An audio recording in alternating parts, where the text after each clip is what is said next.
So today we are going to be doing a DIY dye video. Water can flow, how it can crash. Be water, my friend. I'm going to be dyeing my linen mini skirt, which I have here. I ironed it, so I'm trying my best to have an even display of color. So I don't want any crease coloring or things like that. So I went ahead and tried my best to iron it, but I don't know, my iron didn't really do a great job. I see a lot of wrinkles in here still. The tools that we're going to use are, for the fabric, we're going to use Dylon in Flamingo Pink. I got this from Save-A-Thon in Harlem on 104th and 3rd. So we're going to use this one here, Flamingo Pink, and we're going to use some salt. I'm using this salt, Red Cross salt. And I'm going to be using this drying brush as the stirring tool to stir the color in. I can detach it. Okay, this is hilarious because this detaches all the time and now it doesn't want to detach. That's so funny. In the shower I always detach this. What's happening? That is hilarious. Okay, anyhow, I'm using this as the tool to stir the water with. I brush my body with this, and I've had it for a few years, so it's time that I get a new one. And plus the bristles are starting to come off and it's annoying because the bristles, you know, remain all over my body. Anyhow, this is going to be the tool to stir. And the pot that I'm using, the bin that I'm using is this here plastic like 5-inch deep bin. I just bought this from Associate. I'm echoing. I just bought this from the American Outlet across the street. And American Outlet is like a variety discount store where you could get things like this. Anyhow, so I'm going to fill this up with hot water from the sink, and I'm going to add the salt, stir, add the dye, stir, and then throw in. And then I'm going to immerse the skirt in the water, hopefully flat. Anyhow, I have a cut, as you can tell, so I'm going to be using my plastic gloves. These are my kitchen gloves to do the dishes. I always use gloves to wash the dishes because I'm trying to keep my hands beautiful for as long as possible. Anyway, so I'm gonna sacrifice these to this little DIY. It's time that I buy new ones anyway.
Quick tip, my purple gloves, they started kind of falling apart. You see my thumb, you see how pink it is? It started ripping apart there, like it just opened up, and my thumb was in the hot pink water, and so it got pink because of the dye, of course, not because it burned so much. It wasn't that intense. Be extra careful. The water is supposed to be really hot, so don't burn yourself.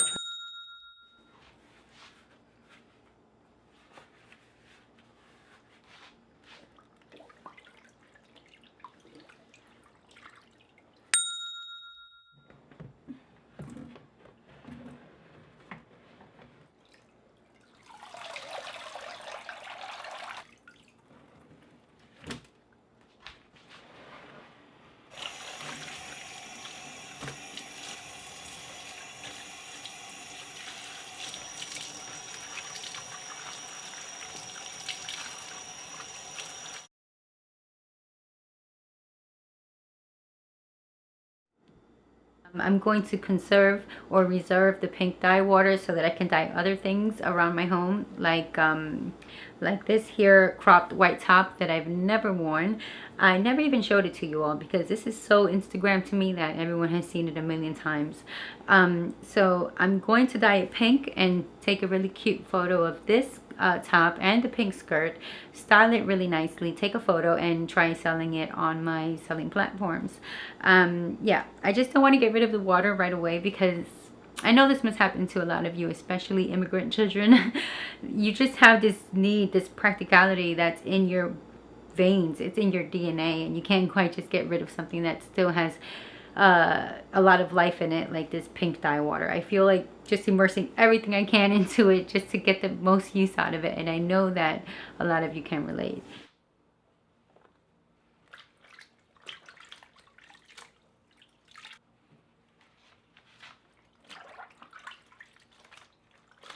I'm going to be dyeing something else.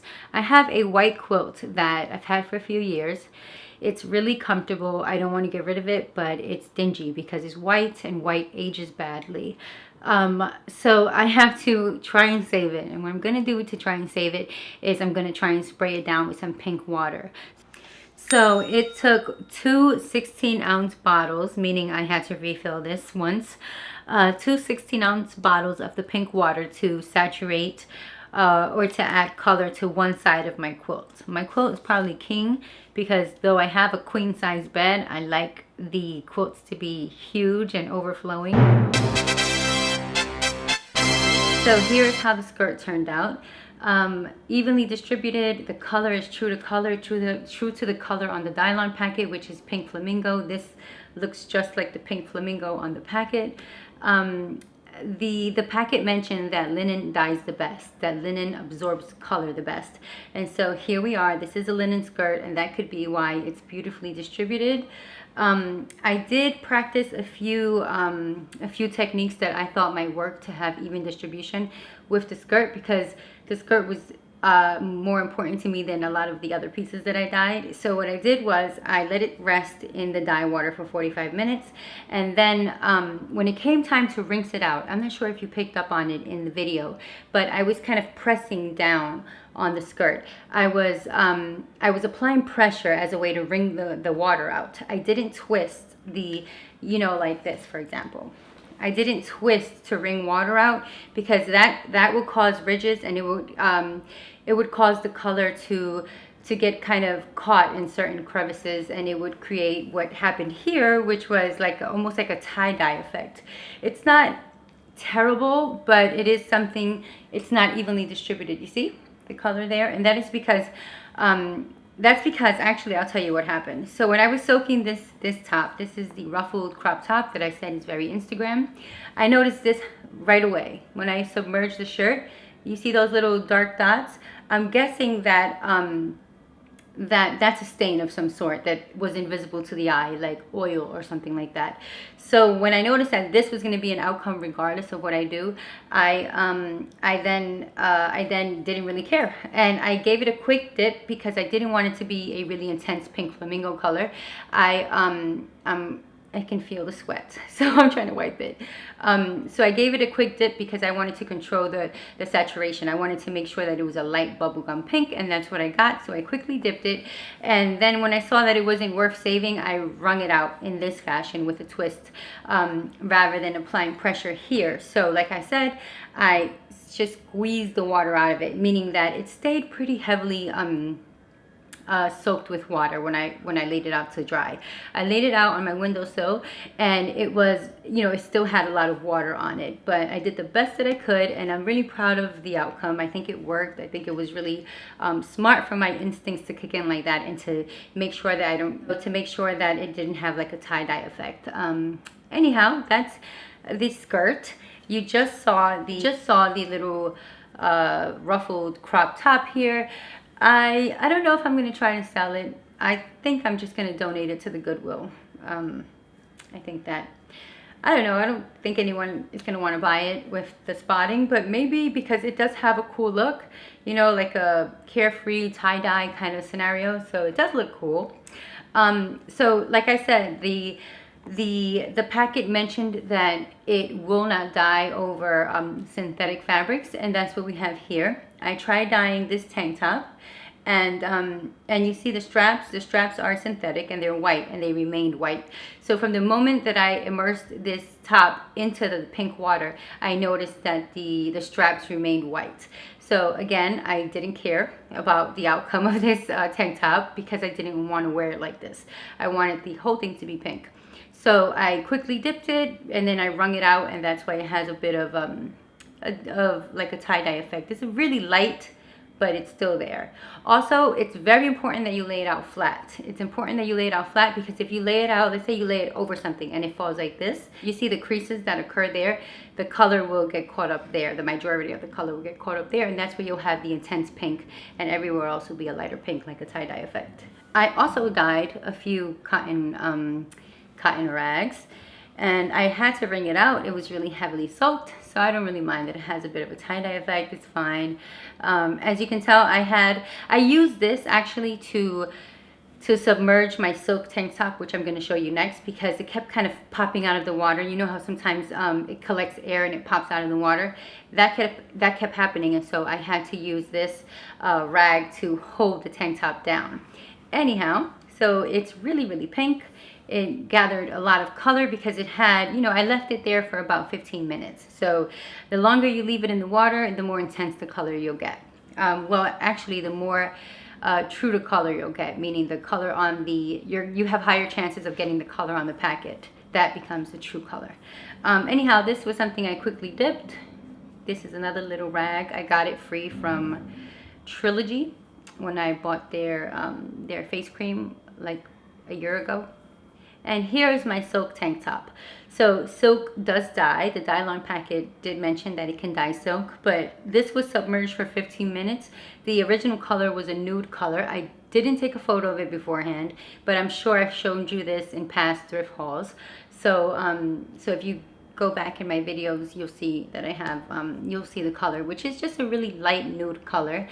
Anyhow, I left it submerged under this one. You know, I really left it in there. I threw this piece on top to make sure that it didn't come up. So it was really submerged in the water for about 15 minutes. I was really happy with this color. At first, it was a bit of an orange color. It was like a light pale, not orange, what would I say? What color would I say that was? It was kind of like a, I'm seeing it in my brain, but I can't get it out. A peach. It was like a peach color. It was a light peach color, which was pretty, but I didn't want peach. I wanted this really pretty blush pink color, and it's exactly what I got. So, so that's 15 minutes, pretty even if you ask me. It looks beautiful. Again, this is another one where I wrung it out by just squeezing it flat down and applying pressure and kind of getting as much water out as possible, and then I laid it flat to dry, and yeah, it came out great. Because when I care, you know, I had to care at this point. I cared about this one, I cared about the linen skirt, and so they came out beautifully. I didn't care about the tank top or the crop top or the rags, and so they came out, you know, kind of messy. I wanted to model this outfit for you because this entire outfit was intentional. I love mixing, I love outfits like this where you have one color and different shades of that one color. I love that. I think it looks so beautiful and pretty, and pink I don't have much of. So I'm excited about this outfit. It reminds me of, I think that the outfit was burned in my memory back in the day, and I've loved it ever since. And from She's All That back in the day, that was one of my favorite movies. The bad girl, or the antagonist, she wore a pink skirt and a light pink top or something like that, and I thought it looked so fly. I do love the way pink and red look together. I love to mix these two colors.